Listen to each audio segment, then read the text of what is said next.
आज युवाओं को आवश्यकता है राजनीति को समझने की, आज युवाओं को आवश्यकता है राजनीति को जानने की। आज युवाओं ने राजनीति को समझा नहीं, इसलिए आज शिक्षा में 18% का जीएसटी लिया जाता है। न पढ़ेगा इंडिया, न आगे बढ़ेगा इंडिया। आज सहारा लाचार बन के बैठा है, सहारा में के निवेशक लोग। आज वे लोग धरना प्रदर्शन करते हैं, आज हड़तालों में बैठते हैं। आज सहारा के साथ हमारे पारा शिक्षक भी लाचार बनकर बैठे हैं।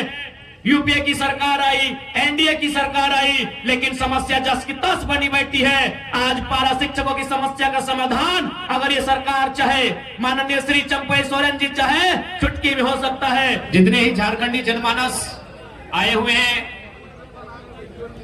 उनके साथ साथ गिरिडीह जिले की आयोजन समिति, हमारे मंच में मंचासीन झारखंडी भाषा खतियान संघर्ष समिति के तमाम केंद्रीय पदाधिकारीगण, अल्पसंख्यक के तमाम केंद्रीय पदाधिकारीगण, जिला पदाधिकारीगण और प्रखंड पदाधिकारी तथा तमाम झारखंडी भाषा खतियान संघर्ष समिति के सदस्यगण, आज हमारी आवाज को गांव-गांव तक ले जाने में सहायक लोकतंत्र के चौथे स्तंभ press media, print media, digital media तथा अन्य मीडिया के जितने भी स्रोत हैं, उनके संचालक, और जैसा कि हम देख पा रहे हैं स्थानीय थाना के पुलिस जवान, जितने भी लोग यहाँ पर जुटे हैं, सभी को झारखंडी जोहार, आदाब, नमस्कार करते हैं।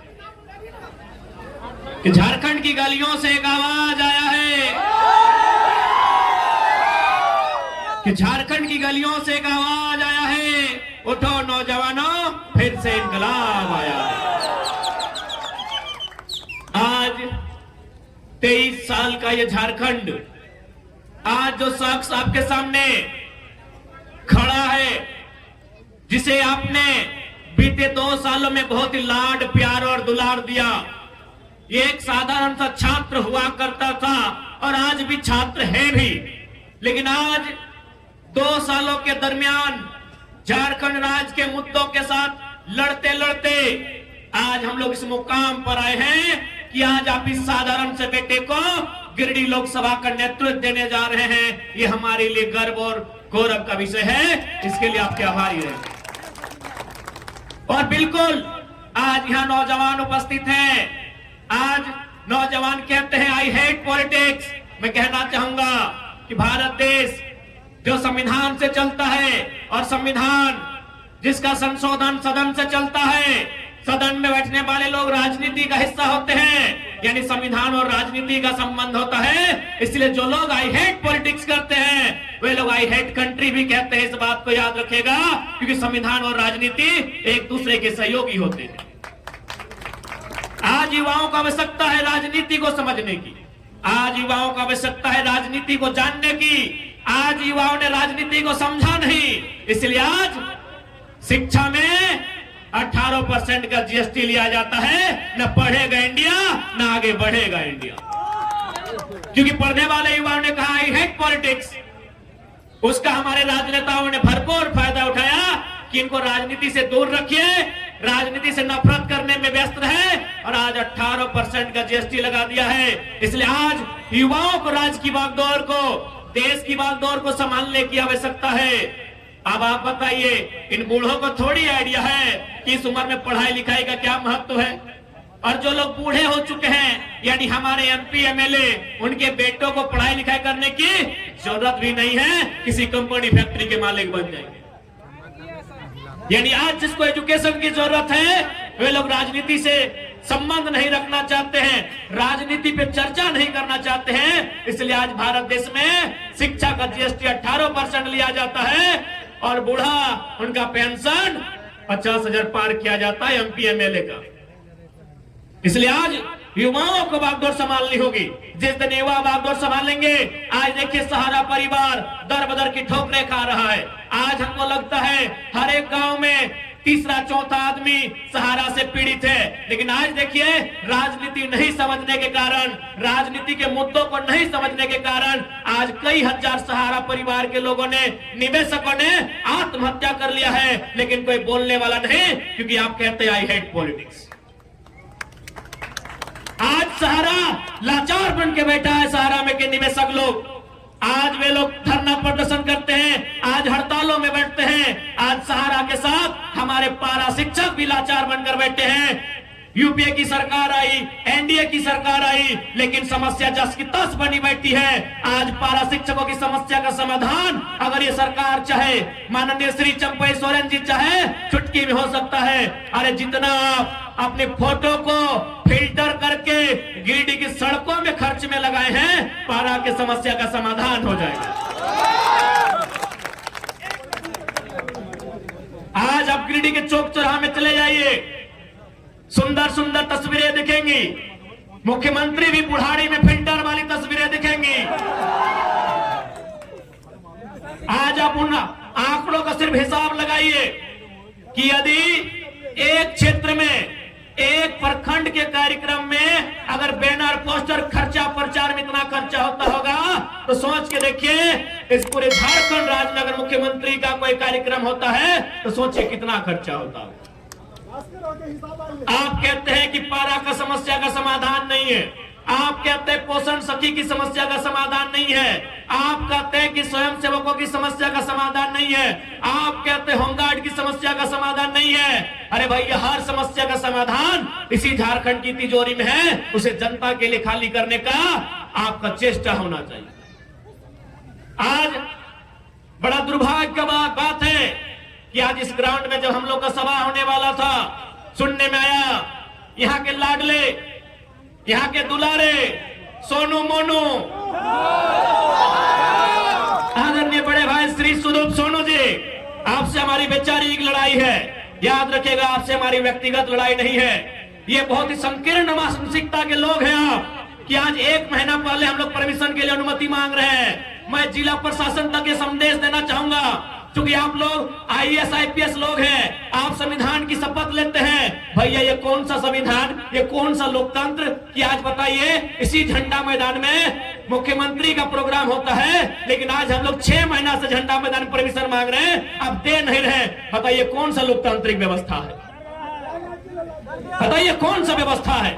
आज गिरिडीह के वर्तमान विधायक डरते हैं और जो लोग उनकी आलोचना करते हैं, सुने पीर प्राण के साथ जब वो केस कर दिया जाता है, तो मैं जिला प्रशासन से निवेदन करूंगा, अरे झूठ मूठ का केस क्यों करते हैं भैया? केंद्र के खिलाफ जाना देशद्रोह है, तो राज्य के खिलाफ जाना राजद्रोह है। आप कुछ बड़ा केस कीजिए और हम लोग को इतना बुरा केस कीजिए कि जिंदगी हम लोग का नर्क ही बना दीजिए। आपको अगर तसल्ली मिले वही काम कीजिए। आप ये न्याय का काम करते हैं, ताज्जुब होता है कि आप किनके इशारों पे काम करते हैं। अरे आईएएस आईपीएस लोग मिनिमम ग्रेजुएशन होते हैं और ये झारखंड सरकार के 5वीं क्लास मंत्रियों की बात सुनते हैं। ये दुर्भाग्य का विषय है। अभी उनका गलत बात सुनते हैं, उनका गलत बात सुनते हैं। ठीक है, वो सरकार में है, सरकार का बात मानना कार्यपालिका का मतलब होता है, कार्यपालिका का नियम होता है, लेकिन आप एक विधायक के कहने पर पीरटाण के दर्जनों छात्रों पर केस सिर्फ इसलिए करते हैं क्योंकि उनके खिलाफ बात करते हैं। आज ये लोग लोकतंत्र की बात करते हैं, क्या इन्हें मालूम है लोकतंत्र क्या है? लोकतंत्र में आलोचना का क्या स्थान है? मैं आपको बताना चाहूंगा। इस देश के पहले प्रधानमंत्री माननीय पंडित जवाहरलाल नेहरू, उनका जन्मदिन था।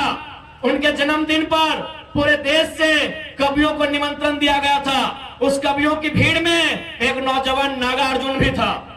नागार्जुन ने क्या कहा था पता है? पंडित नेहरू के सामने कहा था कि वतन बेचकर नेहरू फूले नहीं समाते हैं।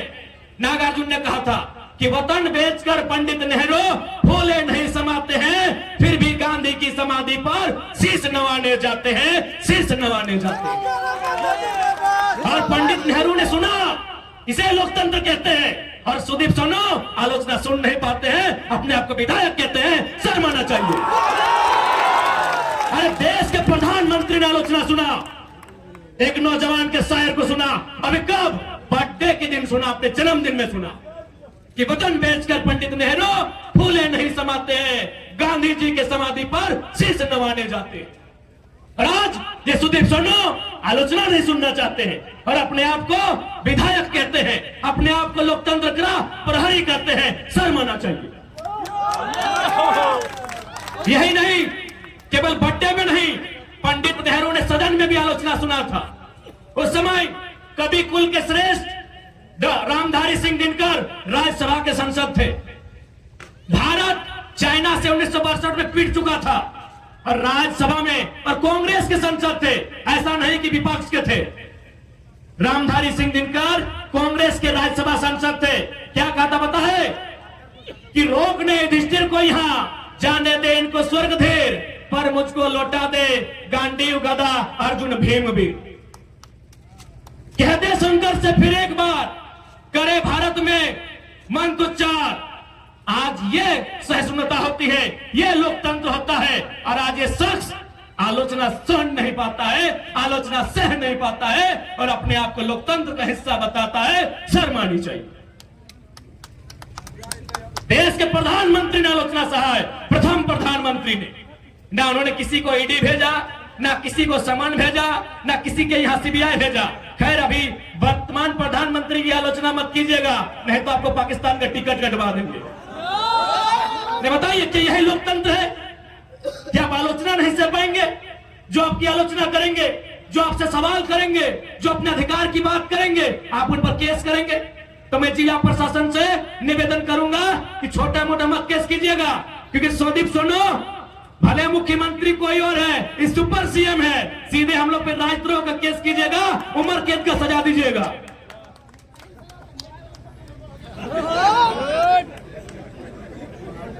मैं जिला प्रशासन से निवेदन करूंगा, क्या छोटे मोटे का केस करते हैं, 107 करते हैं, 353 करते हैं। अरे कोई ऐसा मुकदमा कीजिए जो हम लोग को सीधे उम्र कैद की सजा हो, उसे हम लोग स्वीकार करेंगे।